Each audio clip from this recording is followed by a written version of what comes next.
Bom, nós estamos aqui nesta manhã para entrevistar o senhor Luiz Carlos dos Santos, conhecido na língua étnica como Luani, né?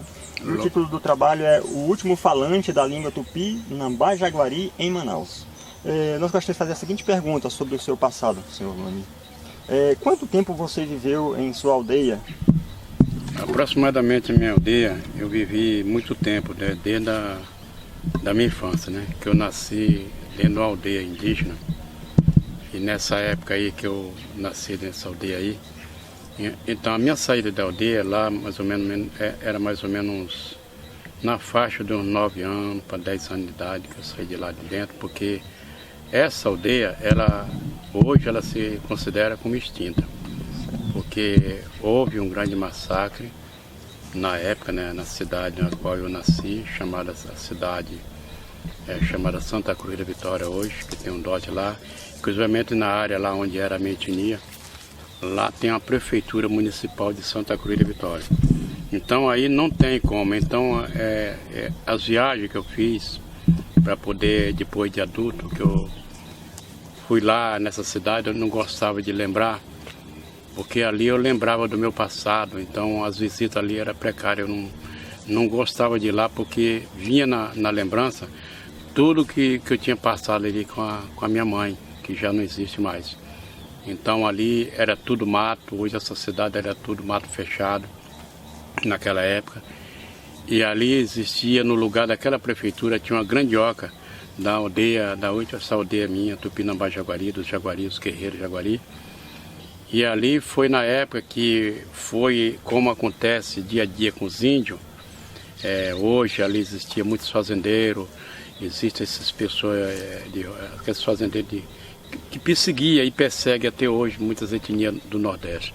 Então ali os fazendeiros da época, os coronéis, mandaram perseguir essa etnia naquele vilarejo.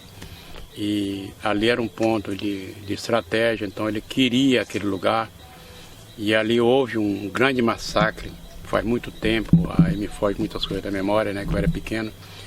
Foi quando a minha mãe arrastou eu por a mão, pegou eu por a mão na época, dentro da mata, e saiu arrastando, me arrastando e as pessoas atirando, os pistoleiros atirando, tocaram fogo, queimaram tudo, destruíram tudo, a oca.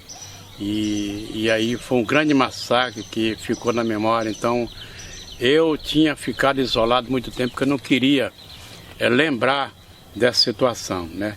Então, mas a gente não deve deixar o passado, sempre tem que ser lembrado, que é para poder as outras tribos saber que sempre existe uma raiz de alguém que sobrou daquele massacre que sou eu. Se eu estou vivo hoje, é porque Deus Tupã tinha um plano comigo. Porque é muito doloroso você estar dentro do seu território, você estar dentro da sua terra, com o seu povo, e você ver alguém chegar ali de noite e atirando na aldeia, matando crianças, matando adultos, velhos, e ficar à deriva, né? Então isso aí foi muito pesado, porque nós vivíamos aquele tempo da ditadura muito forte, perseguia muito índio. Então teve muitos índios mortos no tempo do militarismo, da ditadura pesada. Então essa ditadura acabou com o meu povo. Porque... Então, você sabe se existe mais alguém da sua etnia? Não, segundo que quando há muito tempo, depois de muito tempo agora, que chegou um pessoal de Brasília, aqui na FUNAI de Manaus aqui, e chegou uma moça lá, que trabalha lá, falou que disse que tinha aparecido uma índia, dessa etnia, eu não sei. Mas, ultimamente, só tem eu.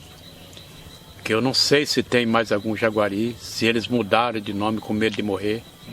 Porque, quando falava Tupinambá-Jaguari, as pessoas, muitas vezes, os Tupinambá foram muito perseguidos.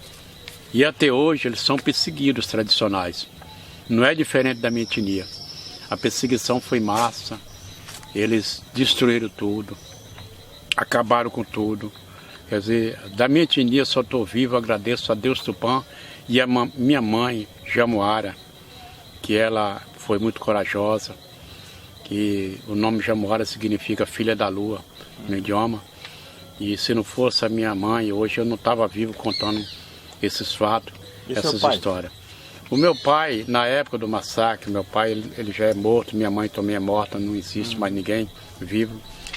Mas eu tenho um peso muito grande, que eu fui uma pessoa muito discriminada depois de adulto, de muito tempo. Que eu tenho outras partes de família, por parte assim de pai, que meu pai migrou, arrumou outra família, abandonou minha mãe na época. E eu tenho outras famílias por parte de pai. E eu não sou considerado, respeitado como índio, por isso que eu me isolei, eu ando mais isolado, porque imagina você ser um índio, você ser abandonado, que muitas pessoas não quer que você negue as suas raízes, quer que você negue aquelas suas origens. Eu me afastei por isso. Mas você então, tem um registro, né, do Rani, em qual etnia? Lá na Bahia, geralmente lá na Bahia, os Tupinambá, lá eles usam a declaração de base, né, que o Rani no Nordeste, não existe Rani lá no Nordeste. É mais uma declaração da própria etnia. Então lá na minha declaração está como Tupinambá. Porém, todo mundo sabe que eu sou um Tupinambá Jaguari, reconhecido, entendeu? Os Tupinambá Jaguari, entendeu? E eu tenho um documento diferenciado também. Eu ganhei um presente, eu adoto também nessa matéria, eu respeito muito a minha amiga Isane Calapalo. Eu sou filiado também ao Movimento Indígena em Ação, entendeu? E eu recebi esse padrão dela, não poderia deixar minha grande amiga de fora também. Que ela me ajudou muito em Brasília, quando eu passei lá, que eu estava lá à deriva, ela foi uma companheira, uma amiga. E matou minha fome, me ajudou, porque eu estava andando atrás do meu documento. Eu fiquei mais de 5 anos correndo de um lado para outro, tentando atrás de um reconhecimento e estava sendo negado. Então até que Deus, Tupã, abriu as portas e ouvir alguém, os Tupinambá tradicionais. Eles, se eu estou hoje, cheguei onde eu cheguei, é porque alguém estendeu a mão para me ajudar. Entendeu? Eu não poderia deixar os tradicionais de fora também. Mas essa etnia Tupinambá que você fala, não é a Tupinambá de Olivença ou é outra? Não, é aquela lá, essa Tupinambá que eu falo, era uma aldeia que tinha lá no encanto da Patioba. No cacique lá, meu cacique chamava Cacique Juvenal. Só que lá houve uma perseguição no local, depois que eu estou aqui no Amazonas, diz que houve uma perseguição lá justamente por fazendeiro, e essa aldeia saiu lá de Itapebi, porque perseguiram, os fazendeiros foram lá ameaçar os índios, e ameaçaram matar os índios, então acharam por bem ir para outra região. Certo. E quanto tempo faz que você veio da Bahia e está aqui em Manaus? Aqui em Manaus, essa cidade de Manaus, ela tem uma memória muito forte para mim. Porque aqui foi uma casa que me recebeu de braços abertos, me acolheu, os manauara me atenderam. Eu vim para cá, eu ficava, minhas viagens, eu ia para a Bahia, aí depois eu voltava, aí depois me deram aqui. E aqui tem um peixe que eu vou falar também, que eu não vou ficar de fora, que é o jaraqui. Sempre os parentes indígenas, o pessoal manauara, falar que quem comia jaraqui não saía mais daqui. Então é o motivo de eu estar no estado do Amazonas, porque eu comi desse peixe, jaraqui. Isso aqui é considerado, isso aqui é uma borduna de combate e defesa. Essa madeira, ela tem um segredo. Ela tem um segredo. Qual é o segredo, pai? Tem época que ela se encontra leve. E tem época que ela se encontra pesada. Agora mesmo ela está pesada. Quando muda o tempo, ela fica um pouco pesada. Quando o tempo está meio assim bonito, ela fica leve um pouco. Porque ela tem uma borduna misteriosa na mão do pajé. Todo pajé, ele carrega uma borduna, geralmente. Ele carrega uma borduna, uma arte que ele carrega. Sempre tem, tipo que nem um bastão com o pajé. Só que ela é sagrada, ela é sagrada, ela chama campera. É uma arma de combate e defesa. E ela é envenenada. Mas por quê? Porque todas as armas dos Tupinambá Jaguari, dos centros tradicionais, eles passavam veneno de cobra cascavel, preparavam a arma, depois passavam um líquido para preparar a madeira e colocavam dentro, passavam numa fogueira, aquela arma ficava passar assim, um dos objetos sagrados. Entendeu? Essa sim é a borduna pantera. Agora vocês estão sabendo. E a madeira de pau ferro. Madeira dura, difícil de quebrar, né? Esse aqui é um dos símbolos indígenas que é indispensável na mão de qualquer índio. Isso aqui chama maracá. Qual é o significado do maracá? O maracá é através dele que as etnias indígenas chamam a dança ritual sagrado, faz pagenança através do maracá. É uma das artes principal na mão dos povos indígenas em geral, o maracá. Sem ele o índio, a dança fica neutra, fica sem graça. Então, esse objeto muito importante na vida do índio, para suas culturas, seus tradicionais, independente da sua etnia, o maracá, ele é indispensável. Beleza. Esse aqui é um punhal gandara. Foi falado aqui o gandara. Esse material para gambará, né? Uhum. O que é gambará? É uma madeira semelhante ao pau-ferro, que ela é dura. É um punhal de combate, de defesa. Punhal de defesa, de madeira, né? Mas infelizmente é uma madeira muito dura, é meio pesada. Mas isso aqui, os Tupinambás e Jaguari, no passado usavam essa arma, usavam também de defesa. Na guerra, então, a pessoa usa objetos para se defender. Além do arco e flecha, as lanças, tinha umas lanças que nós usávamos que chamava taipara, né? Tem um porrete que nós usávamos lá chamada bacuí, que eu não estou aqui com ele, chama bacuí, um pequeno porrete de madeira maciça, tipo assim, uma madeira que eles faziam bacuí, uma madeira bem conhecida, que é o famoso jacarandá, né? Então era um porrete, ficava um porretinho bem bonitinho para bater, né? Se defender. E as lanças, além das lanças, nós usávamos escudo de combate, tipo que nem aqueles índios que existem lá no portal lá da África, tem aqueles escudos, daqueles touros, das bichas, de animais. Por quê? Aquelas lanças e os escudos para a guerra, para guerrear com o escudo. Hoje mudou um pouco a tradição. Por que os Tupinambá Jaguari foram perseguidos? Porque eles tinham uma máquina de guerra. Os Tupinambá era reconhecido como a máquina de guerra Jaguari. Por isso que massacraram, que eles não queriam nem saber da raiz mais dessa tribo, porque eles nunca recuavam na guerra. Eles eram de combate. Eles iam em combate e não eram de recuar. Então era a famosa máquina de guerra Tupinambá Jaguari. Eu falo isso que eu tenho um grande orgulho, porque eu sou um remanescente. Você poderia falar um pouco também do cocá, do colar e também dessas... Esse cocá, ele é um cocá também sagrado. Só quem poderia usar um cocá de pena de gavião é o pajé. Entendeu? Isso aqui é pena de gavião real. Então o pajé, todo Tupinambá, ele usa geralmente, ele usava o cocá de pena de gavião para destacar na aldeia que aquilo ali era um pajé. Ali era um pajé. Então o cocá é destaque.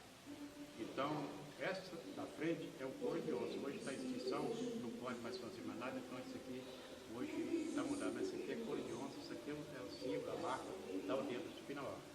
E esse colar, ele é sagrado. Isso aqui é lembrança do meu passado, eu carrego até hoje. Isso aqui é a pedra mesmo. Isso aqui é pedra da mata. Pedra do mar. Isso aqui é osso. Isso aqui volta aqui você trabalha, você trabalhar. Do outro lado tem uma pedra verde que representa o poder da floresta, a pedra verde. Essa pedra verde aqui também é o pajé. Então aqui está a força, está toda a concentração do pajé, a proteção espiritual, além do nosso Deus Tupã, mas o pajé tem que ter uma proteção. Por exemplo, o pajé faz ritual, faz. Então nós fazemos ritual sagrado. Fazia-se, geralmente, segundo a minha mãe passou para mim, que fazia os rituais em volta da fogueira, fazia-se uma grande fogueira para fazer rituais. Geralmente, quando alguém ia casar na aldeia, na parte de casamento, ninguém podia casar na lua nova, só das duas. A lua nova, simplesmente você ficava noivo ali, para apresentar a família, para ficar noivo. Por que não podia casar na lua nova? Porque era sagrado, era um sistema reservado dentro da aldeia. Só podia haver um casamento, pelo menos na etnia, na lua cheia, que era o tempo de fartura, era o tempo da família evoluir.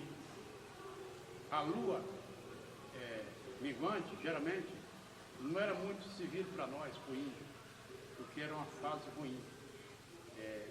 Dia a dia para o índio, principalmente para a pesca, era minguante, ali ninguém nem saía, ficava ali já aproveitava. Quando vinha o crescente, a fase crescente, aí já vinha uma alegria, fazia a festa.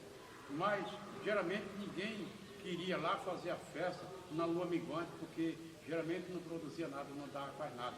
Então, nas outras partes de lua, eles faziam festa, faziam fogueira, brincavam em volta da fogueira. Mas nessa outra parte da lua, não dava lua para o índio, porque era minguante, não dava quase nada. Então, para nós, não tinha muito sentido. Valeu, matéria? Isso aqui,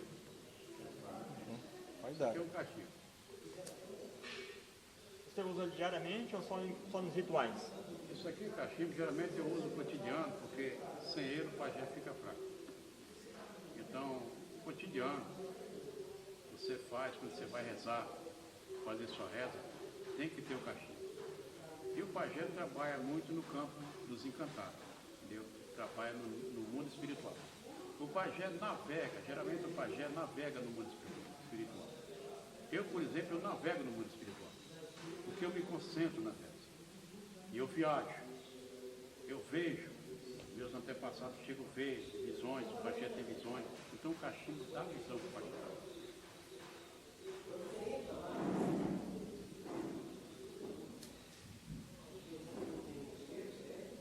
O nome sagrado significa Cachubá. Cachubá, no idioma, significa cachimbo. Cachubá.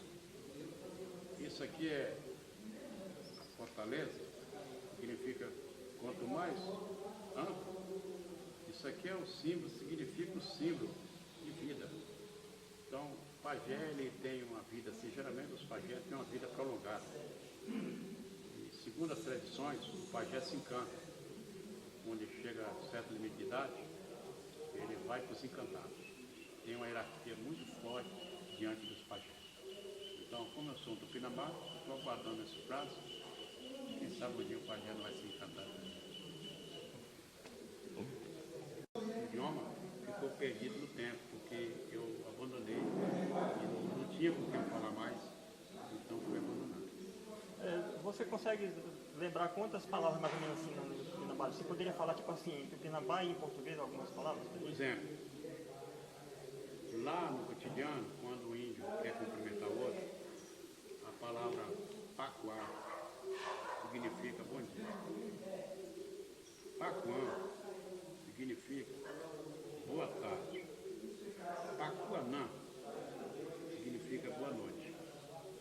E existe uma palavra, quando você dá um objeto para alguém, geralmente alguém tem que agradecer você. Guriã é obrigado. Entendeu? Por exemplo, pai, uá, mãe, uá, papuá, mampuá, meu pai, mamuá, minha mãe. E assim vai. Né? Jovem, por exemplo, rapaz, jupira. Jupira, moça, jovem. Entendeu? Nani, que geralmente tem um dia que chama que é curuminha, outros falam vários nomes, mas a minha era Nani. Nani significa criança. Entendeu? Por exemplo, tem algumas palavras que são palavras dialetas, por exemplo, Haganairá. Haganairá significa fruta gostosa. Haganairá. Então, Haganairá significa fruta gostosa. Fartura, tem vários significados. Depois tem o Tatuquira, que eu me lembro, geralmente o parente ia caçar, ele falava que tinha caçado um tatuquira, quer dizer, caçou um tatu gordo.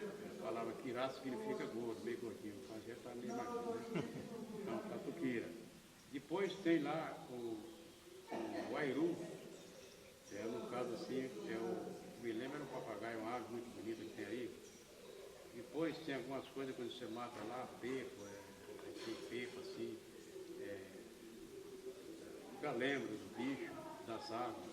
Depois tem o caiobe, eu lembro alguns bichos, nome do bicho que eu me lembro, caiobe é macaco, no idioma. Iaguara significa onça. Iaguaçu é onça grande, entendeu? A palavra guaçu significa mairatá, significa coisa alta também. São variedades de vários idiomas. Então, guaçu é coisa grande. Mutiguaçu, mulher. Chama lá muti, é mulher. A palavra mutiguaçu, mulher grande, né? E aí tem poranga. Pega também mutiporanga, mulher bonita, certo? Palavras variadas. E aí tem outros idiomas também. Ii, que é rio, água. Ii, água, rio, ii. Entendeu? A canoa, que geralmente nós falávamos lá, tobaca. Era a canoa de pesca. Tobaca, a palavra tobaca significa a água que você vai pescar. A cissa é aquela esteira de você dormir. A cissa. Você ia deixar noção, você ia deitar na cissa. São palavras do dialeto do Tupinambá-Jaguari. Depois tem outra também, ganate. Ganate. É quando está ficando ganate, está ficando noite. Ganate está ficando noite. Ganate, ficando noite. Então, são coisas. Dia, raian, dia. Então, raian, dia. Ganate, ficando noite. Então, são palavras que, às vezes, vem na mente, eu começo a lembrar daquele que eu falava finalmente. E a fruta, muitas você vai perdendo no tempo, né? Tem a caça, que é a soripapa. A soripapa é a caça, né? Então o parente vai lá, a soripapa, ele vai, o índio, ele vai caçar, né? Então são palavras que estão na minha mente, né? Que eu tive o privilégio de lembrar, né? E tem mais algumas coisas para falar para vocês, né?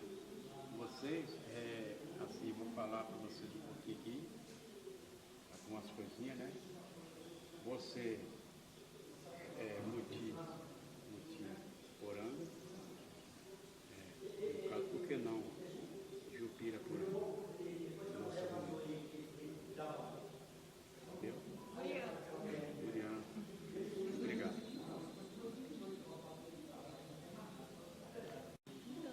Boa tarde, a gente está aqui com o pajé Luane, do Tupinambá-Jaguari, e nós vamos fazer uma lista de perguntas, né? E vamos ouvir na língua dele como é que vai ser. Da lista do Sudeste. Você pode falar, por favor, como é a água? A água é ii. Ii. Amarelo. Água, rio, né? Amarelo. No caso amarelo, é anana. Ranara. Andar.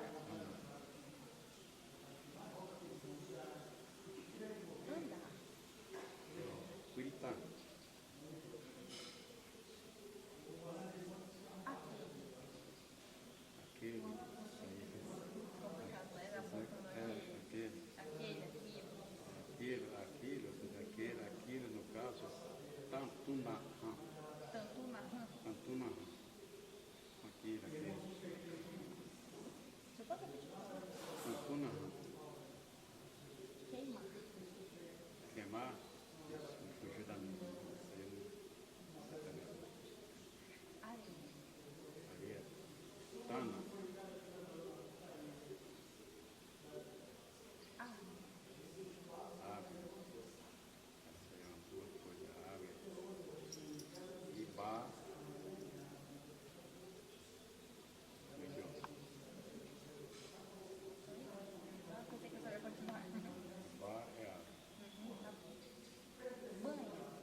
Guaniawa.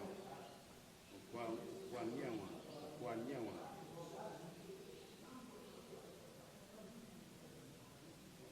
Nós falamos de Chico lá que é perigoso. Guaniawa. Parente Guaniawa, aí o índio abriu. Tá me chamando de chifrudo? Não vai chamar esse negócio de Guania, não. Guania, não. Guaniana. Chuva.